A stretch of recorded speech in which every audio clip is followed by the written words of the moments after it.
일본의 수출 규제 조치가 시행된 지 오늘로 100일째가 됐습니다. 산업계에서는 수출 규제 영향이 아직까지는 크지 않은 것으로 평가하고 있습니다. 한편 일본의 수출 규제와 관련해 오늘 스위스 제네바에서는 WTO 양자 협의가 열립니다. 일본을 WTO에 제소한 우리 정부는 WTO 규정 위반 부분을 집중 제기할 방침입니다. 오늘 이슈 진단에서는 수출 규제와 화이트리스트 배제, 또 지소미아 종료까지 갈등이 이어지고 있는 한일 양국의 지난 100일을 되짚어보겠습니다. 관련해서 여러분의 의견도 받고 있는데요. 100원의 이용료가 있는 샵 3698로 문자 보내주시면 됩니다. 네, 오늘 도움 말씀 주실 분 소개해드리겠습니다. 세종대 교양학부 호사카 유치 교수입니다. 어서 오세요. 어서 오십시오. 예, 안녕하십니까. 교수님, 오늘이 이제 일본의 수출 규제가 시행된 지 100일째 되는 날입니다. 네. 정부도 마찬가지고 기업 또 국민까지 많은 노력을 있었던 100일이었던 것 같은데 교수님께서 어떻게 좀 평가하셨어요? 예, 일본이 이 간제 지원자 방류 문제라는 외교적으로 풀어야 하는 문제를 지난 7월에 견제 포복이라는 수단으로 한국을 공격했다라는 인식이 한국 정부가 갖고 있고요. 그리고 세계에서도 그렇게 보는 시각이 많습니다. 거기에 대해서는 아주 강하게 한국 쪽에서도 대처해 왔습니다. 일본은 한국이 먼저 손으로 들 것이라고 아주 빨리 그렇게 전망을 하고 있었는데요. 예. 그러나 한국의 반격이 100일을 넘어서 오늘 넘지 않습니까? 그렇죠. 이런 것은 일본이 전혀 예상을 못했다라고 합니다. 그런 면에서는 상당히 현재까지는 잘 해왔다라고 할 수가 있습니다. 한국 쪽에서요. 네. 네. 어찌됐든 그래도 지금 일본의 우리나라에 대한 수출 규제, 지금 우리나라, 일본 두 국가 모두 피해가 된 거는 사실이잖아요. 그렇습니다. 현재는 전쟁 상태입니다. 일본이 전쟁을 먼저 감행했고요. 네. 거기에 우리도 경제 전쟁으로 맞선 것입니다. 전쟁이라는 것은 사실 양쪽의 피해가 나는 것은 그렇죠. 당연한 일입니다. 그러나 외교의 연장이 전쟁인 만큼 예. 현재는 전쟁을 다시 외교로 돌려서 줄거리를 모색해야 하는 그러한 시기에 왔다라고 할 수가 있는 거죠. 네. 사실 지난 100일 동안 보면 우리 국민들이 스스로 나서서 자발적으로 이 불매 운동들을 해보면서 맥주라든지 자동차라든지 유니클로 같은 옷 쪽에서 많이 좀 그런 노제팬 이런 움직임들이 보여지고 있는데 우리는 좀 강하게 어필을 했던 것 같은데 사실 상대국인 일본에서는 어떻게 받아들이고 있는지를 좀 궁금하거든요. 일본도 특히 엊그저께 여기에 대해서 일본 쪽에서도 100일이라는 특집을 좀 했습니다. 그렇게 해서 여러 가지 수치를 봤더니 예. 일본의 피해가 극심하다. 이러한 결론을 일단 냈더라고요. 네네. 예를 들면 특히 관광 업계에서는 관광 쪽으로, 예. 한국 피해보다 일본 피해가 9배나 크다. 특히 홋카이도라든가 네. 규슈, 대마도 거기는 관광으로 먹고 사는 지역인데 특히 한국인들이 많이 안 가게 되어서 상당한 피해가 있다. 대마도는 재해 지역을 선포해야 된다. 이러한 이야기까지 나와 있어가지고 현재까지만 보면요, 일본 쪽의 피해가 극심하다. 이러한 내용으로 결론을 냈더라고요. 네. 사실 과거에도 일본 제품에 대한 불매 운동이 몇 번 있었어요. 그런데 이번에는 좀 양상이 다르게 전개되는 것 같아요. 네, 그렇습니다. 이렇게 길게 가는 것은 일본 자체가 또 예상을 못했습니다. 네, 그것은 역시 일본 쪽에 이번에 특히 반도체 세 가지 부품에 대한 경제 보복적인 성격이 아주 강했기 때문에 그것을 우리 한국 쪽에서 인식을 했어요. 그러니까 독립운동을 못 되더라도 불매 운동을 하겠다라는 이것이 신념까지 많이 되어가지고 앞으로도 좀 그렇게 쉽게 이게 가라앉지 않을 것이 아닌가 이러한 전망이 좀 나와 있죠. 네. 사실 이 불매 운동이라는 게 일본산 제품에 대해서 우리가 사는 구매를 거부하는 네, 네. 이런 식으로 많이 이루어지는데 이게 좀 오래 진행되다 보니까 예상치 못한 피해도 좀 있더라고요. 우리나라에서 뭐 일본식 음식점을 하시는 분들이 도리어 피해를 그렇죠. 보신다거나 아니면 뭐 유니클로를 이제 불매운동 하다 보니까 유니클로 가는 사람들을 몰래 뭐 찍는 네, 유파라치라는 단어까지 생겼던데 아, 네. 그런 거를 봤을 때 이게 피로도가 상당히 높아져서 불매운동이 계속 이어질 수 있을까라는 우려도 좀 되거든요, 사실. 예, 예. 그래서 불매운동이라는 말 자체를 바꿔야 되는 것이고요. 사실은 일본 자체에도 한국 제품 불매운동을 옛날부터 하고 있는 것입니다. 특히 그 한국 자동차는 일본에서 거의 팔리지 않지 않습니까? 예, 그렇죠. 그러나 한국 제품 불매운동이라고 말하지 않습니다.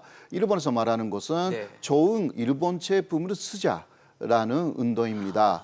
그리고 일본의 좋은 관광지를 일본인들이 우선 먼저 가자.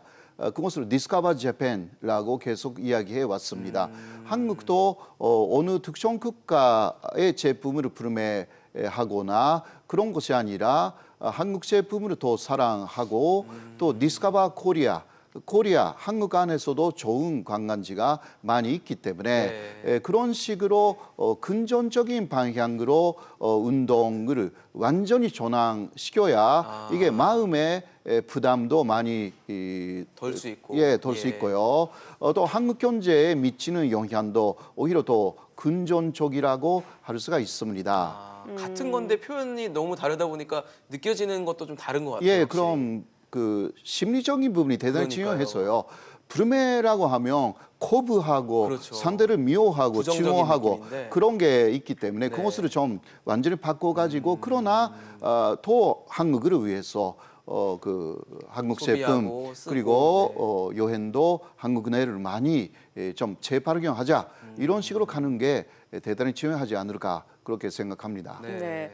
자, 지금 일본이 우리나라에 대한 수출 규제를 시행한 지 100일째인데 그동안 보게 되면은 한 7건에 대해서는 수출 허가를 내줬어요. 그러니까 플로린, 폴리미드, 그리고 감광액세권, 기체 불화소 3건, 총 7건을 수출 허가를 내줬는데 일본의 본심, 속내는 뭐라고 볼 수 있을까요? 일본은 그 어떤 이유도 없이 네. 그러니까 금수를 사실 하고 싶은데 아.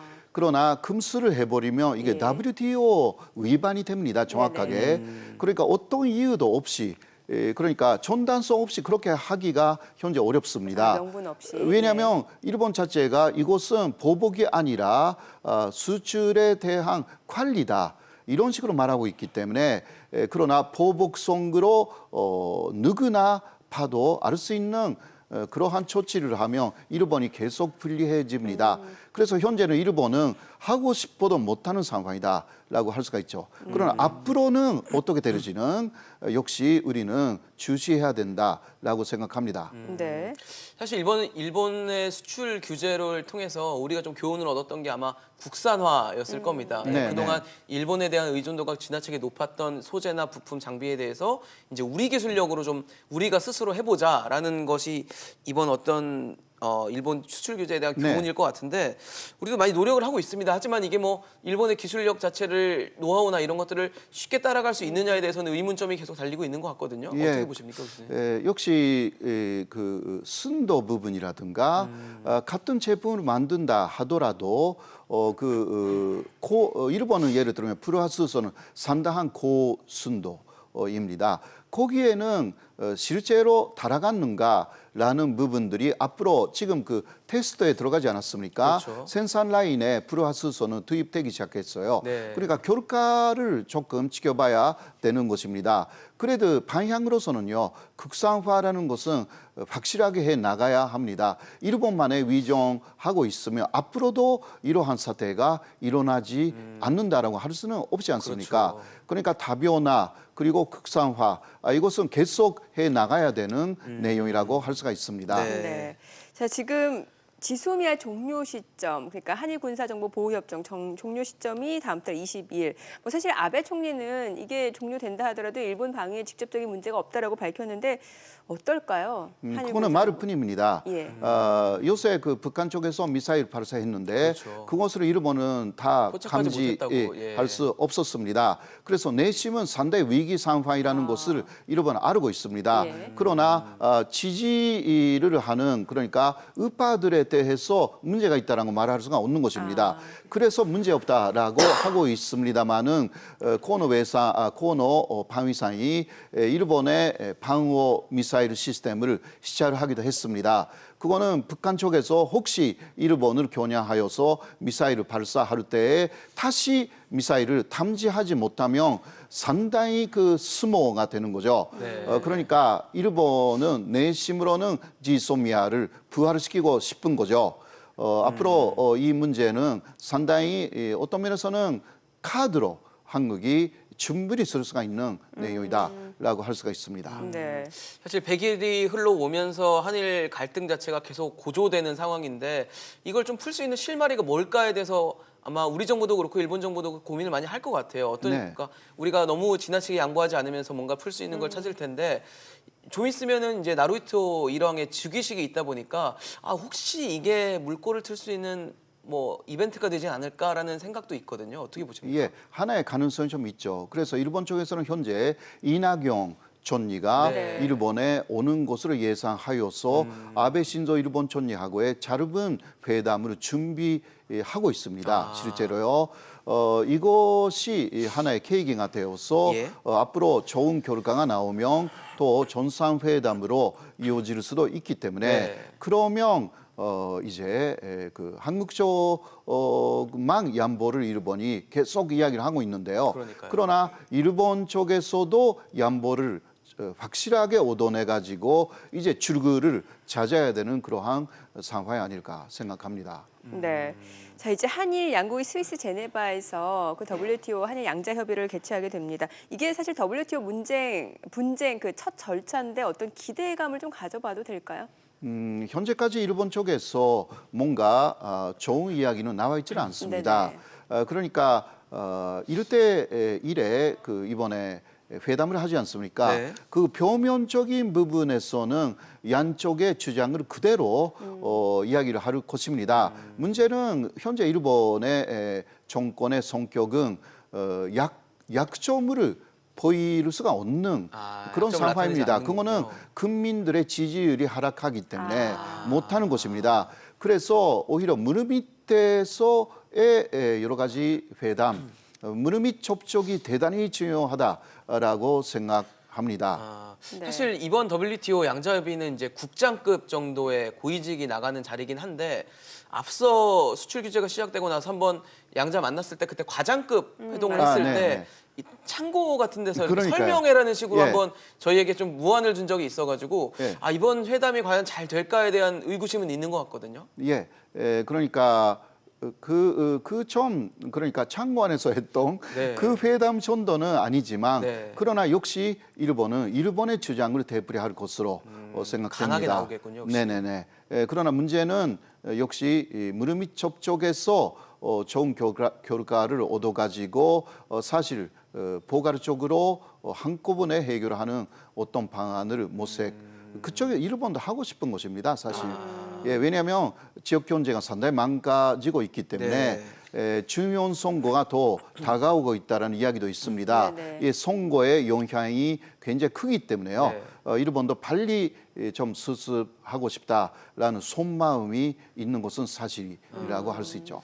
사실 벌써 이제 100일이 뭐 흘렀기 때문에 과연 이 한국과 일본 간의 갈등이 언제쯤 좀 해소가 될까에 대한 예상은 좀 해보고 싶거든요.